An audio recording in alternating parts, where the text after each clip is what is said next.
Good Sunday morning. This week, Republicans push ahead on tax reform, and with the North Korean crisis looming, President Trump continues his 12-day trip across Asia. That trip including key meetings with the leaders of South Korea, Japan, and China. Good morning, everyone. I'm Maria Bartiromo. Thanks for joining us. This is Sunday Morning Futures.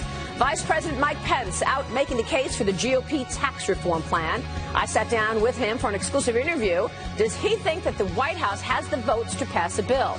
And what is his take on the possibility of actually raising taxes on some Americans? Plus, we'll hear from the vice president about what he says about President Trump's big trip to Asia. Will the president be able to get more help from China in reining in North Korea? We're taking a closer look this morning. Then House Majority Whip Steve Scalise joining us for the first time since his return to Congress. We'll get his take on the tax reform bill. Also, I'll ask him about the breaking news overnight. Dozens of princes, high-ranking officials arrested in Saudi Arabia and an anti-corruption crackdown by the country's future king, included Saudi Prince Al Walid. We're looking ahead right now on Sunday Morning Futures.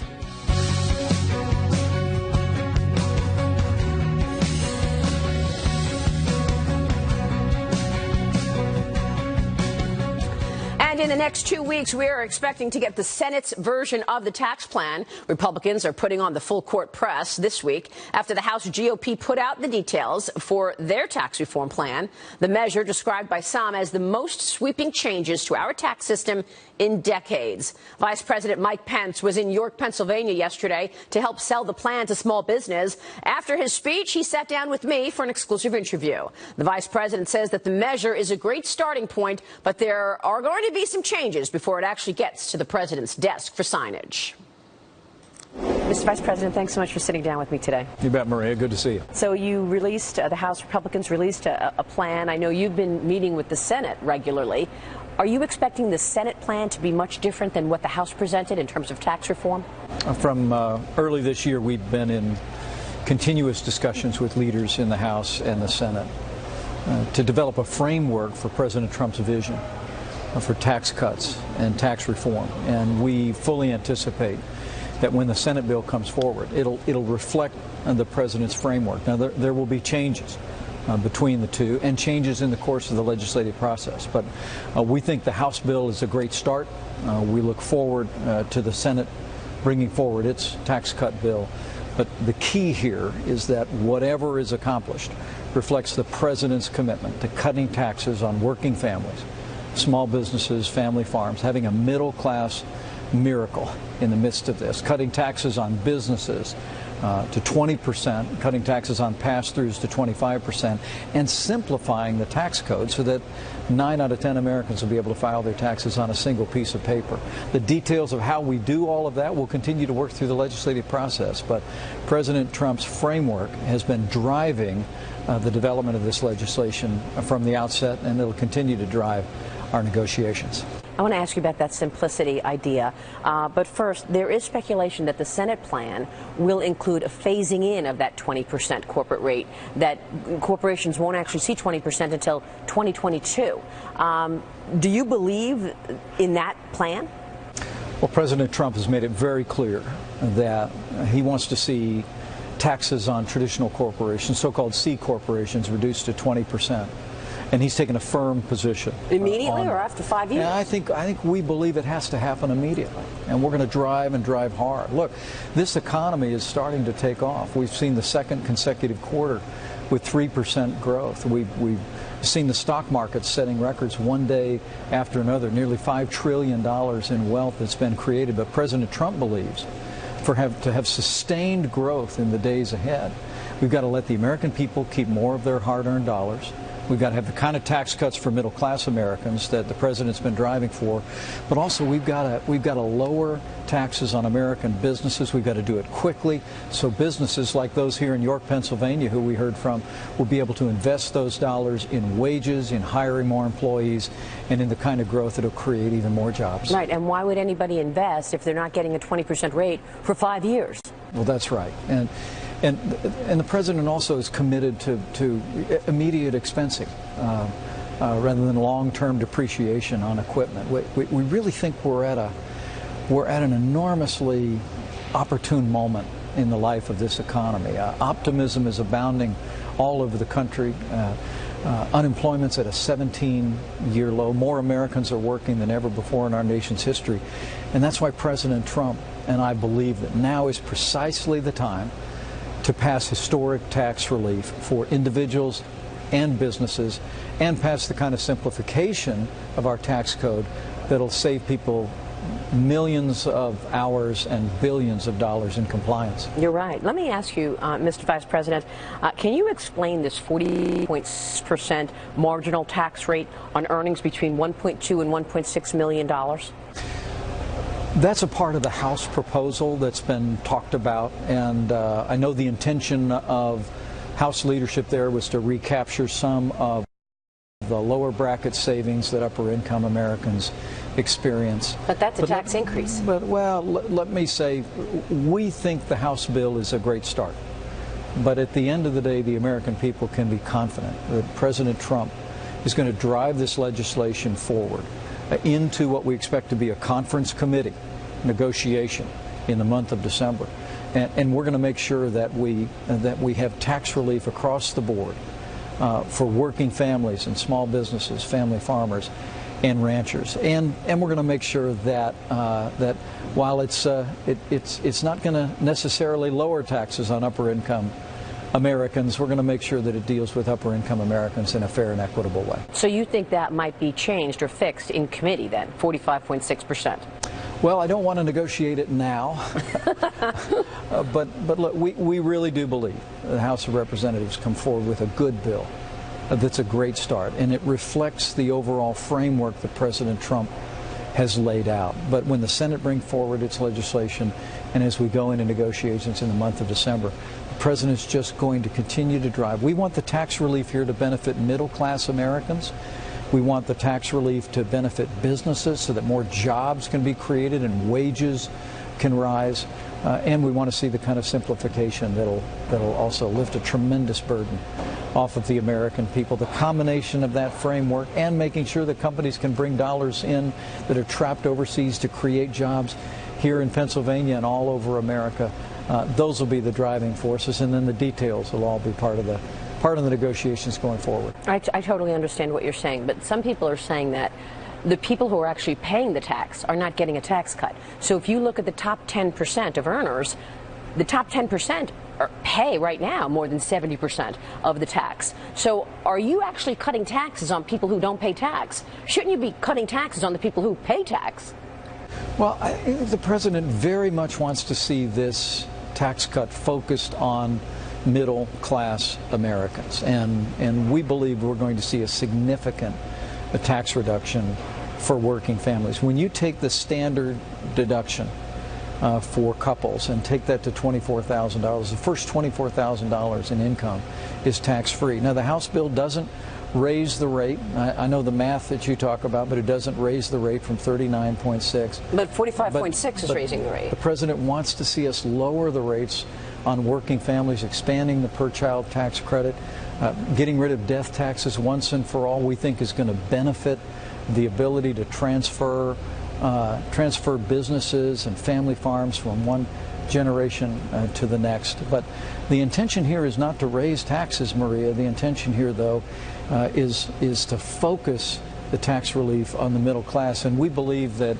the plan unveiled by the House, the plan that will soon be unveiled by the Senate, reflect that guiding principle of President Trump's framework for tax cuts, and we'll continue to drive forward on that. With all of these things that we're talking about, whether it's that 45.6% rate or removing the deduction for state and local income tax, that hits middle-income families, and in the Northeast you are seeing people see a higher tax rate as a result of eliminating that deduction. Is there any room for compromise? Even your own party is saying this does not reflect Republican principles of tax cutters.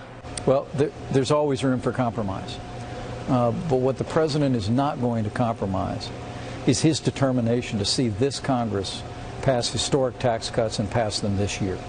And the President is also absolutely committed, Maria, to make sure, as he says, that this is a middle-class miracle, that the majority of the tax relief benefits working families and working Americans and benefits businesses that can create jobs. for working Americans. We know that the details will be worked out as this legislation goes forward, and I know there's been an attempt to address those issues already in the House unveiled legislation. But what the driving principle here will be is that while upper income Americans probably stay where they're at the end of the day, we want to see middle-class Americans benefit, and we want to see businesses and job creators like those we heard from in Pennsylvania today be able to benefit and create jobs and make the kind of investments that will grow our economy. In a moment, more of my exclusive interview with Vice President Mike Pence. I asked him if he personally agrees with a higher rate for the top earners, as I got to check out Air Force Two with the Vice President as well. Follow me on Twitter at Maria Bartiromo at Sunday Futures. Let us know what you would like to hear from Congressman Steve Scalise and Tom MacArthur. Coming up, we're looking ahead this morning on Sunday Morning Futures. We'll be right back with more Vice President Mike Pence.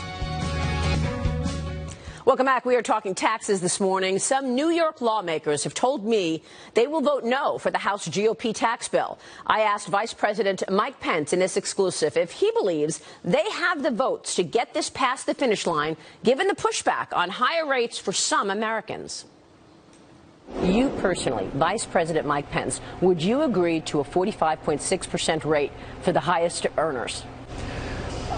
I support the President's commitment to keep the top marginal rate at 39.6%. And we're going to continue to drive toward that because the President wants to see marginal rates lowered on middle-class Americans, on working families.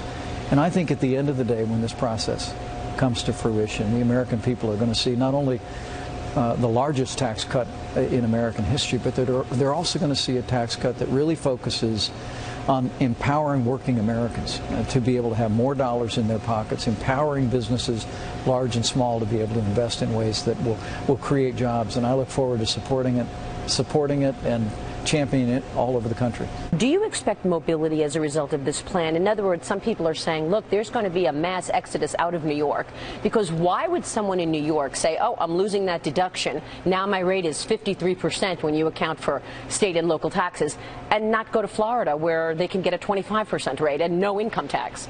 So do you think people will leave some of these high state taxes? Eventually, will the elimination of that deduction pressure governors to make change? Well, that'd be a good question for economists, and the simple fact is that there are some very high tax states in the country that have benefited by those deductions in the past. But I think what the President wants to see us do is look for ways that we can simplify the tax code, that we can lower taxes on working families. And let me be clear, we think the House bill that was unveiled last week is a great start. We look forward to the introduction of the Senate legislation in the next several days. But as we go forward, the President's focus here is all about jobs. It's all about the middle class. It's all about making sure that people have more dollars in their pockets, businesses have more resources, and a growing economy, I believe, is going to benefit people in our big states, in our small states, and everywhere in between. Let me ask you about the road to passage. Right. Can you identify any Democrats who will vote yes to this plan? Well, I could tell you the President and I continue to be hopeful, and we continue to reach out in a bipartisan way to leaders in the House and in the Senate. Look, when you look at when President Kennedy passed historic tax cuts, when President Reagan passed historic tax cuts, those were bipartisan bills. And President Trump has been meeting with, breaking bread with Democrats in the Senate and in the House, looking for ways that we can go forward together. But we want to go forward in a way that reflects President Trump's framework for tax reform. It's focused on the middle class. It's focused on job creators and businesses having more dollars to invest and create jobs. That's focused on simplification. And Democrats who will join us in that, we'll welcome them and be grateful for their support. So if you don't have the votes, then it doesn't matter how great the plan is. I mean, I know a few New Yorkers who will vote no because of the elimination of the deduction of state and local income tax. Do you think you have the votes? Well, we're optimistic at this point. I have to tell you, Maria, I've never seen the level of unity and enthusiasm among Republicans on Capitol Hill that I've seen in in their commitment to passing historic tax cuts for the American people. Look, this economy is starting to grow. I mean, even despite the hurricanes and the wildfires that beset areas of our country in the last month, we still saw more than 3% growth in the third quarter, following on 3% growth in the second quarter. I think there is a real understanding that with the right kind of tax cuts, we can have the kind of sustained growth that takes us well beyond 3%, that has this economy growing back at a level of 3.5% or even 4%. I mean, in President Donald Trump, the American people have a leader who has boundless confidence in the American people and in the capacity of the American economy to grow and expand and create jobs. And that enthusiasm and that unity gives us great confidence as we move forward in the House, move forward in the Senate, and into negotiations in December, that before Christmas, President Trump is going to have historic tax cuts on his desk and be able to sign them into law. More on my exclusive interview with Vice President Mike Pence coming up. We are discussing why he thinks tax reform will help working American families. Also, we're getting into other issues. Stay with us on that. But first, take a look inside the cockpit of Air Force Two. I got a chance to sit up there as they took off and landed. It was pretty exciting. We'll bring you more of that interview exclusive right here on Sunday Morning Futures next.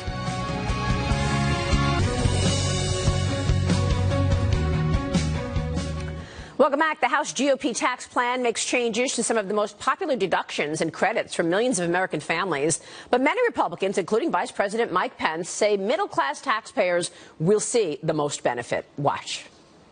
There's a conversation taking place about family values as well, about the adoption credit being taken away, the interest on student loans, eliminating the medical deduction, severely impacting the middle-income families. What's your take on that? I think when you begin by doubling the standard exemption, you say to every working family in America, like here in York, Pennsylvania, your first $24,000 in income for your family is completely tax-free. When you increase the per-child tax credit, families already have a running start on real tax relief. And the kind of growth in wages that we believe will occur with the right kind of business tax cuts, we estimate here in Pennsylvania that after all these tax cuts take effect, that working people here in Pennsylvania will see a $4,000 pay raise on an annual basis. So we think the right kind of tax cuts, the tax cuts President Trump is calling for, are going to be a real winner for working families. And we look forward to championing them on Capitol Hill and driving that tax cut bill all the way to the president's desk. The president, of course, on an important trip right now in Asia. You are the chairman of the U.S.-Japan dialogue. The president will meet with the president of China on Wednesday. What can he really accomplish on this trip? What would you like to see him come away with? And, of course, in terms of getting China to be more helpful in reining in North Korea, can he actually move the needle on that? Well, the president has embarked on what we believe will be a historic trip to the Asia Pacific, and he's bringing with him a commitment to the alliances that we have in the region, to calling on our allies in the region, from Japan to South Korea to Australia to the Philippines, and to his meetings with President Xi in China, that we need to continue to do all that we can together to isolate North Korea economically and diplomatically, and I expect those will be in the forefront of the president's discussions when he starts in Japan a little bit later today. But make no mistake about it, President Trump's going to be in the Asia Pacific, but he's going to be talking about jobs. And he tasked me after my trip to the region to engage in a bilateral dialogue with my counterpart in Japan, Deputy Prime Minister Aso, about ways that we can address what is a $70 billion trade deficit that the United States has with Japan to this day. And I expect focusing on allowing American automobiles to have better access to the Japanese market, American agriculture to have better access to the Japanese market, will be in the forefront of their discussions today. So while the president is very much focused on security issues, on bringing nations together and to resolve the growing crisis that we face with the provocations, the nuclear program and the ballistic missile program in North Korea. Make no mistake about it, President Trump's going to be talking American jobs, and he's going to be talking about not just free trade, but fair trade and better deals that'll be a better deal for the American worker. I know when he came back from the Mideast, he said he did $400 billion in deals. Is he expecting to do that kind of volume of deals? Well, stay tuned. We've been doing some work in anticipation of this. The President, as you know, has developed a strong relationship with Prime Minister Abe, with President Xi, with President Moon in South Korea. And as I said, while he'll be focused on strategic issues and security issues, anybody who knows President Trump knows he's going to be focused on jobs, he's going to be focused on trade, and making sure that these important relationships that we have also are a winning trade relationship. I mean, you think about a $70 billion deficit with Japan. We have a $30 billion deficit with South Korea following the Korean-U.S. free trade agreement. President, I know, is going to be talking with those leaders about leveling the playing field so that our trade relationships are a winner for American workers. Vice President Pence, you mentioned security. The President would like to do away with the visa lottery. Right. Is that something you'd like to see happen right away? Should this be part of a broader border immigration reform package? Well, President Trump and I met this week in the Oval Office with a number of senators about a number of immigration issues, whether it be DACA or the President's commitment to build a wall and border security.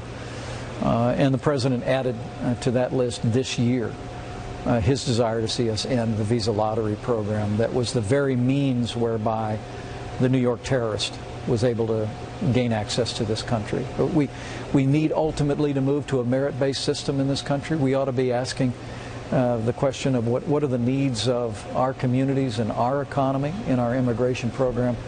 But ending this visa lottery program is important to President Trump, and he's calling on the Congress to take action this year to bring an end to that program, even as we're calling on them to address the DACA issue, as the President said he's willing to, in the midst of ending chain migration, providing resources to build the wall, and providing all new funding for the kind of security that'll make sure that from our border to internal enforcement that we have the ability to enforce the laws of this land. You know, you make a great point, because the budget was $500 billion overspending in 18, same thing for 19. You've got to spend money on the military given these new threats that we have and that we're faced with.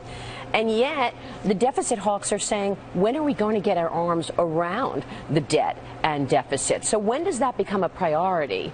And maybe it's not a priority now because your priority is growth, but when does it become a priority? And when it does, do you attack the entitlements? Well, I can tell you from the first days of this administration, President Trump has been telling every agency of government to sharpen its pencils. The President's budget and all our actions going forward represent his commitment to fiscally responsible spending. But to speak to President Trump about the issues of long-term debt and deficits is to hear that he believes growth is the answer. And that's the reason why I'm here in Pennsylvania. That's the reason why members of our cabinet are going to be fanning out all across the country in the coming weeks to take the case for historic tax cuts directly to the American people. Coming up, more of my interview with the Vice President, I asked Mr. Pence what he thinks about President Trump's call on the Justice Department to investigate Hillary Clinton. That's next as we look ahead on Sunday Morning Futures right here.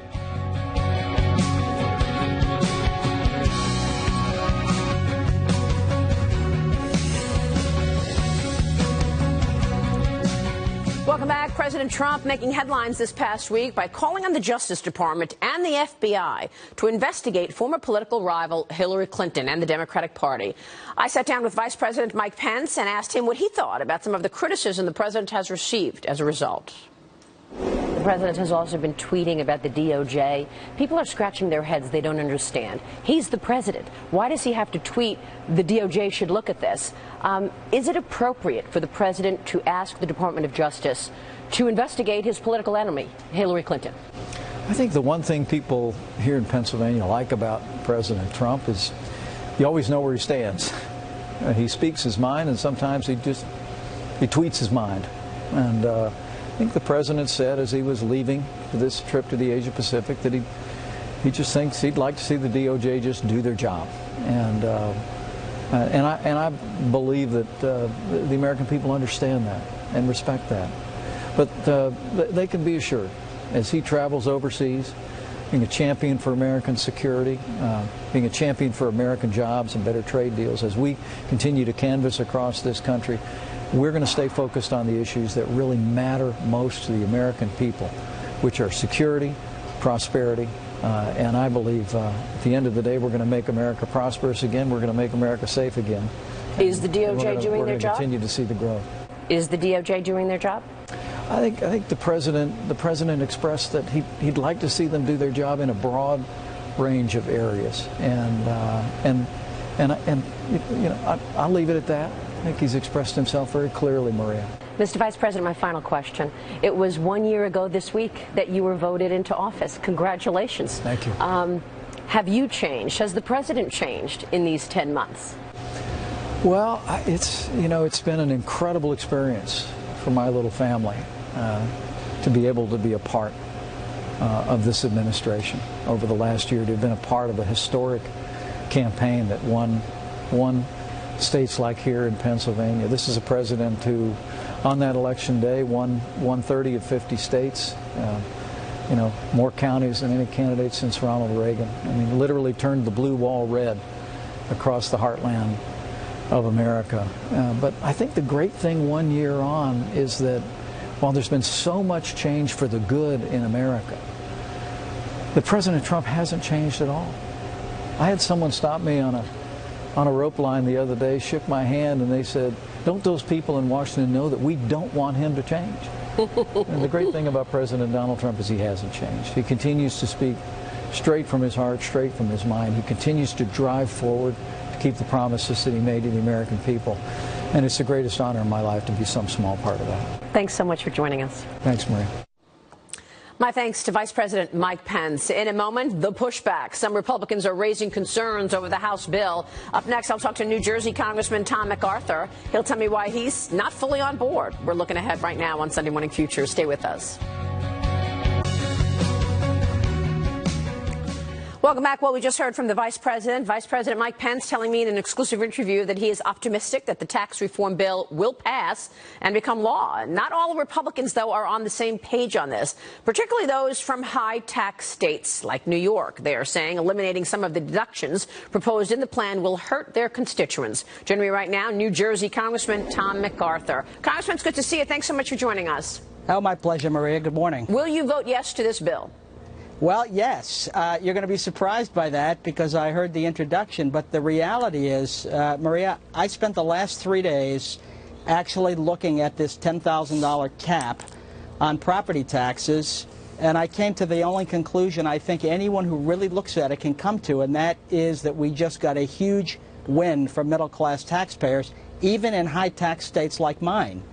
A $10,000 property tax cap is it covers the vast majority of people in my state and my congressional district. You know, I wonder if this tax plan, by eliminating that state and local deduction and just keeping a little of the, positive for taxpayers on the property tax, the $10,000 you're talking about, I wonder if over time that dictates the behavior of governors of high tax states, right? I mean, at some point, if people feel like they lose the deduction and they're paying more in taxes in New York and in New Jersey because they lost that state and local tax deduction, they're going to blame the governor. They're going to move out of that state and blame the governor of that state for higher taxes. Well, they may, and there's no excuse for the high property taxes in my state of New Jersey, but this is what this tax plan does. It lowers rates dramatically for everybody. It allows homeowners to continue to deduct up to $10,000, which, as I said, I'll give you an example. In my congressional district, of 151,000 taxpayers who claimed that deduction last year, according to what the IRS sent me this week, 147,000 of them were under $10,000. The 3,000 that were over $10,000, most of those, the vast majority of those, were getting trapped by the alternative minimum tax, which wiped out their deduction anyway, Maria. Yeah. So the reality is by capping it at $10,000 and eliminating the AMT, which squeezes a lot of people as they move up into the upper middle class, this is a huge win for the American taxpayer, including in states like New Jersey and New York. And I have gone now, I was pressing for a higher limit, but I actually think this limit is a huge win for our party and for the American people. Interesting. Yeah, I mean, you do have to look at the plan in its entirety, right? I mean, you have to recognize that they take away the AMT, that you know, there are other areas that do offset that elimination of state and local. And again, as I see it, I do think that over time it dictates behaviors, and governors will feel more pressure to do the right thing. Let me ask you about the Senate plan and what you're expecting, because we know what happened when the Senate got their hands on their own bill in terms of health care. Does the Senate blow this thing up? I mean, do you think that the Senate's plan will be similar to the House version? Well, it'll be similar, certainly. The framework was set months ago. Look, my observation with the Senate during the health care debate, and this has been said by others, but, you know, they have 51 perfect plans, but none of them can get a co-sponsor. You know, they have to work together. They can't just, each one of them thinks that their solution is the only solution. They have to work together, and they have to realize that whatever they pass, it has to pass the House as well. Right. Well, what about this phase-in? I mean, now we're hearing that the Senate wants to phase in the 20% corporate rate. The president was very clear. Red line, 20%, that's the highest I'm going to go in terms of the corporate rate. And we know that that's going to trigger businesses to invest more in their businesses and create more jobs. But the Senate wants to put this phase-in, whereas you're not actually seeing a 20% until 2022. That doesn't sound very encouraging to a business person looking to invest in their business and create jobs. Well, first of all, I spent my whole life as a businessman. I ran a company with thousands of employees. I know what running a business is like, and promising to cut taxes 5 years from now is like bringing a horse to water but not letting him drink. So that's just a dumb idea. What we need to do is cut taxes now for businesses, let businesses pay higher wages, let them hire more people, encourage them to invest in plant and equipment, and that's what's going to jumpstart this economy. And on the other side, let the American people keep more of their money. In my state, the House plan will cut taxes by an average of $3,000 across my state. Yep. We'll create 27,000 new jobs over 10 years. That's what we have to be driving here. Let's let the American people invest more of their own money. Yeah. It's because either the American families and businesses invest in the economy, or government bureaucrats decide where to spend money. Yeah. I'll bet on the American people any day. You got to give this group credit. They're trying to actually make change, affect change for first time in 30 years. Congressman, it's good to see you, sir. Thanks so much. You too, Maria. Thank you. More coming up on the tax plan with House Majority Whip Steve Scalise will join us live. First time since returning to Congress after that shooting, as we're looking ahead this morning on Sunday Morning Futures. We'll be right back.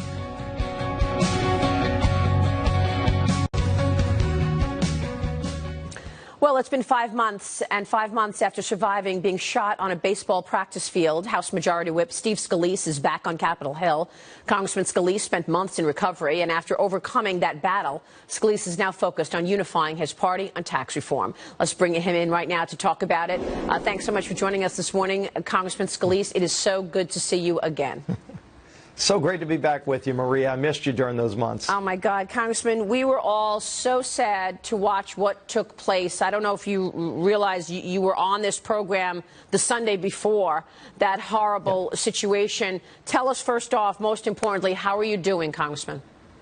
Thanks so much for asking, Maria. Doing really well. I'm recovering. Still got a lot of rehab to go to be able to walk again on my own, but I can walk on crutches. You know, and then just being able to get back to doing my job and getting back home to New Orleans to be at my house with my family, those are things that are really special. So it's an exciting time to be back as well. Well, thank God that you are, and we wish you only strength going forward. Congressman, let's talk taxes here. Now you're back in the swing of things, getting knee-deep into this. You've heard the conversations we're having this morning. Why is it so hard for Republicans to cut taxes? Well, if you look at this bill, it's probably one of the most historic tax cuts ever. And, you know, you look at our tax code, it's so complicated, so outdated.